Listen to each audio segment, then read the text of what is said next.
Stop. Just stop for a moment. Take a deep breath. Ask yourself this. What if everything you've been chasing your entire life, every promotion, every accolade, every late night of work, is actually the thing quietly destroying you from within? Not failure, not bad luck, not even your past, but your desire. Yes, that dream you think defines you, that life you're fighting for, it might be the very reason you feel exhausted, restless, and empty. And the scariest part? You don't even see it coming. From a young age, we're taught a simple idea. More equals better.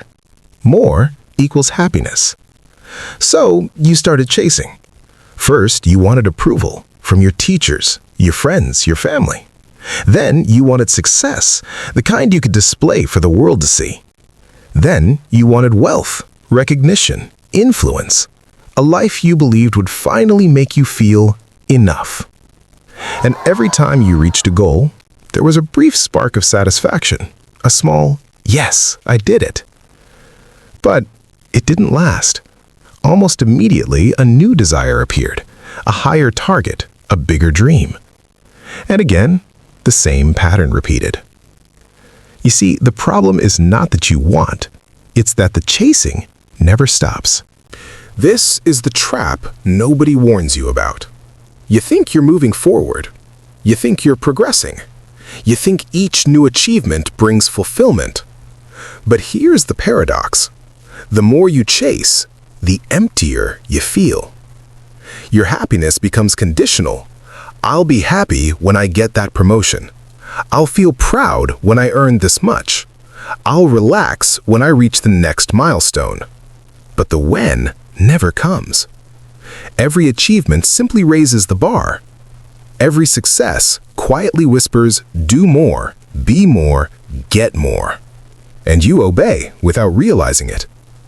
Your brain becomes a machine of desire, constantly moving forward, never resting. And slowly, it reshapes the way you feel. You no longer notice the small joys. You no longer appreciate the present, because everything depends on something just out of reach. Here's the truth most people ignore.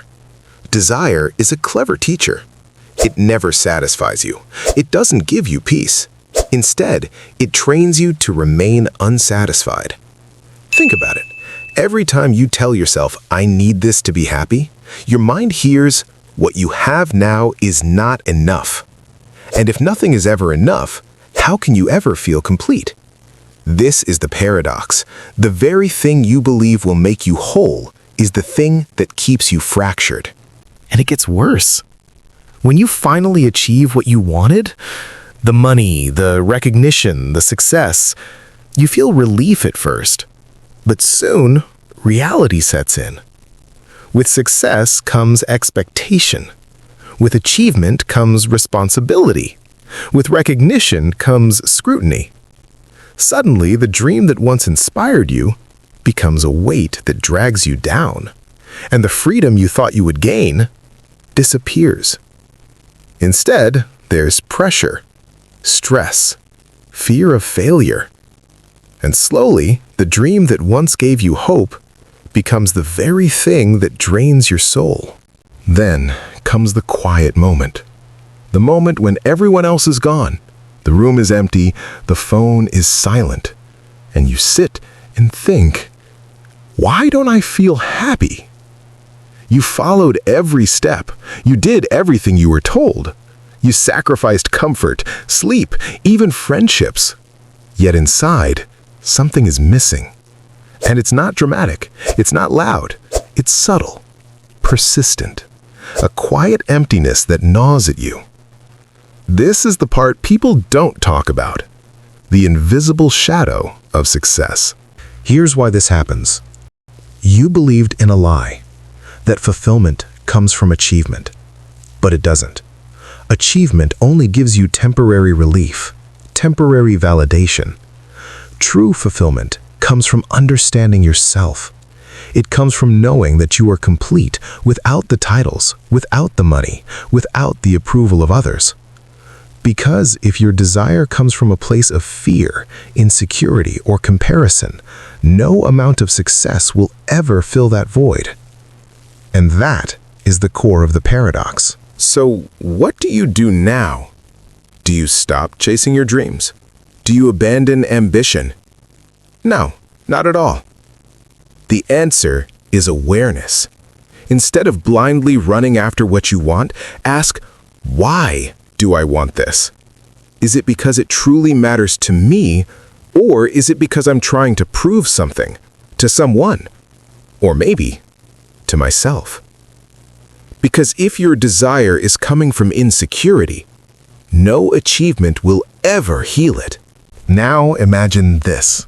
You still chase your goals. You still grow, improve, and create, but now you do it consciously. You're not desperate. You're not driven by fear or emptiness. You're choosing your path.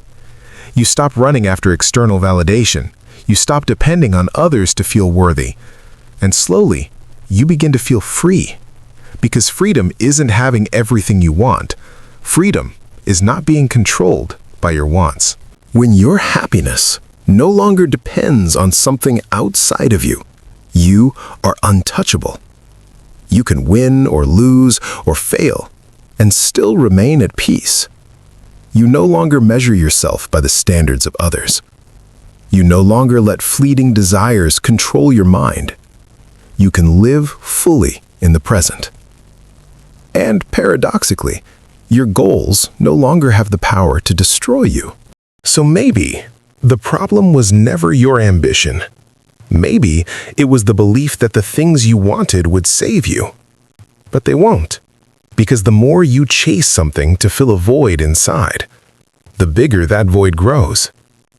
The life you've been striving for so desperately might not be the life you truly need.